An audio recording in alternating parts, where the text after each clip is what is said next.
Welcome to Stanley, Scuba, Sailing, and Adventures. Thanks for dropping by. Don't forget to hit that subscribe button. This is Sea Cave Kayaking in La Jolla, California, July 2021. On a recent family vacation to San Diego, we ventured down to La Jolla for a day of kayaking in the ocean. We made a reservation ahead of time with La Jolla Sea Cave Kayaking Tours. When we arrived in La Jolla, it took quite a while to find a place to park.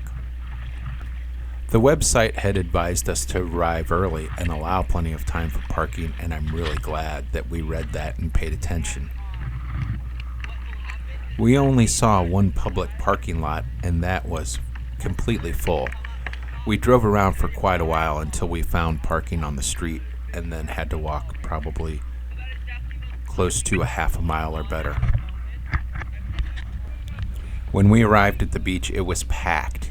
There were many different kayak tour companies operating from the beach. They were easily identified by the color of the kayaks they were using. We quickly found our tour guide and gathered around. The surf was mild and we paddled out and stayed together in our group with our tour guides, and they stopped occasionally to brief us on the area and different features. That allowed everyone to rest and catch up and regroup. The kayaks themselves were great, so was the rest of the equipment, including the life jackets, helmets, and paddles. As you can see, it was extremely overcast and there was no sun to speak of. The bluffs and sea caves are impressive as you approach. There are actually 7 different sea caves, and they each have a unique name. From east to west, or in this case, from left to right, they are White Lady, Little Sister, Shopping Cart, Sea Surprise, Arch Cave, Sunny Jim Cave, and Clam's Cave. Sunny Jim is the only cave accessible by land. Around 1900, a German professor named Gustav Scholz created a tunnel opening the Sunny Jim Cave for visitors. You can still take a tour of the Sunny Jim Cave today. Even in mild surf, you don't want to get too close to the caves as the water gets very shallow and the water breaks. As I mentioned, it was quite overcast on the day of our tour and difficult to see the bottom. But you can see here when I stick the camera in the water is crystal clear, and it's easy to see the golden fish that are swimming below in the bright greenness of the seagrass. Clam's Cave is really the only cave that you can kayak or swim into, and the highlight of the tour. We slowly made our way towards Clam's Cave. As I mentioned, there were several kayak tours operating.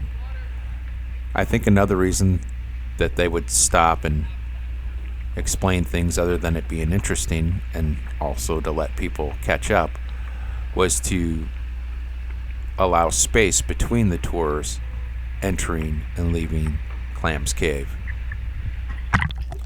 As we neared the entrance to Clam's Cave, there was quite a queue building up, groups of kayaks coming and going, and we had to float and try to hold our position in the surf for a few minutes.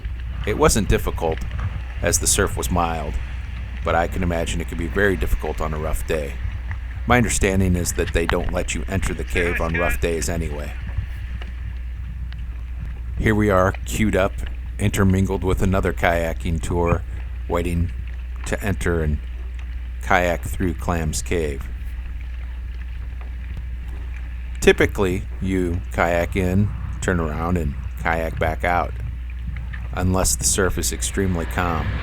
I'm guessing we had about 12 kayaks in our tour group in total, but they took us into the cave in groups of 4. In the very back of the cave, it gets extremely shallow, so the surf can be really rough.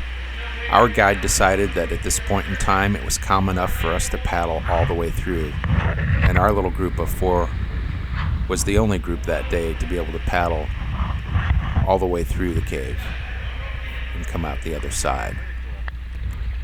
The views were spectacular, and as we came out the other side, there were a large number of birds off to the left and seals off to the right.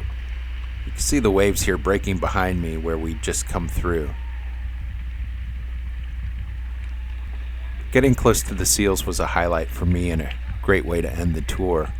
Well, almost end the tour. We still had the paddle back.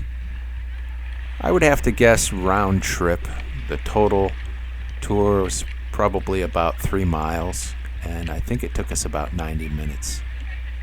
It was great. We had a great time. Even though it was overcast, the weather was nice, and our tour guides were wonderful. Thanks for watching.